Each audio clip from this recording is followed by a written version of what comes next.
Assalamualaikum warahmatullahi wabarakatuh.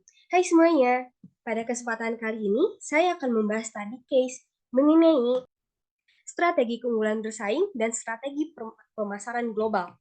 Sebelumnya, perkenalkan nama saya Nahtisha Aulia Putri dengan NIM 607042300003 dari kelas MP 4703.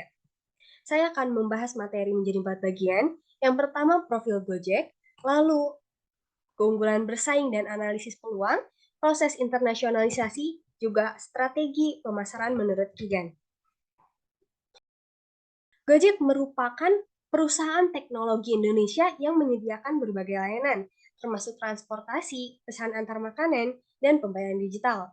Perusahaan ini didirikan pada tahun 2010 oleh Nadiem Makarim dan sejak saat itu mengalami ekspansi yang signifikan. Pada tahun 2018, perusahaan memperluas bisnisnya ke Vietnam, Thailand, Singapura, dan juga Filipina. Gojek melakukan strategi kompetitif. Yang pertama, pasar yang potensial. Gojek memiliki pasar yang sangat potensial untuk bertumbuh, baik di Indonesia maupun di luar negeri.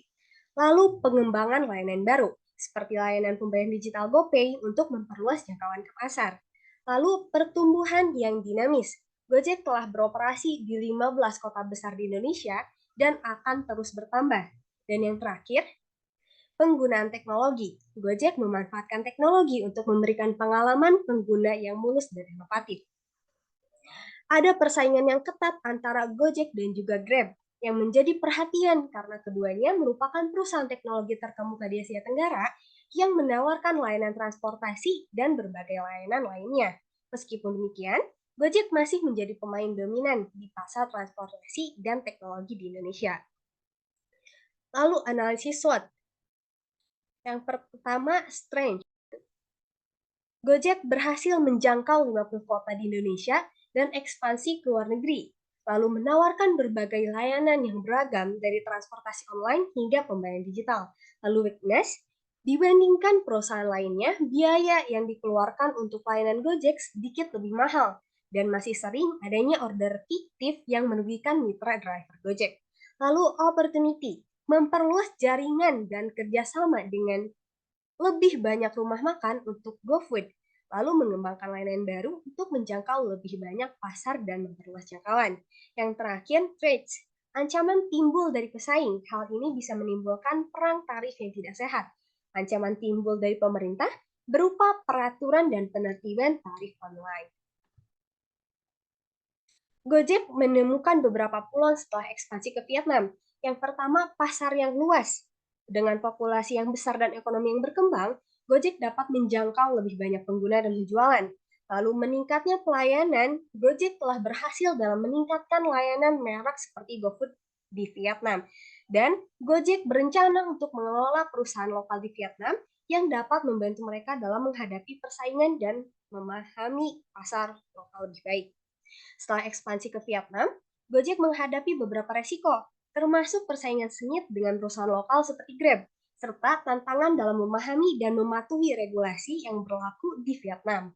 Selain itu, perubahan kondisi ekonomi dan kebijakan pemerintah Vietnam juga dapat berdampak pada bisnis Gojek di negara tersebut.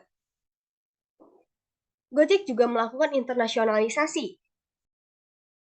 Penelitian menunjukkan bahwa ekspansi Gojek di Vietnam dan Filipina pada tahun 2018 dapat dikatakan berhasil karena berbagai faktor, seperti dukungan pemerintah, kemitraan strategis, dan pengalaman Gojek dalam menghadapi persaingan di pasar.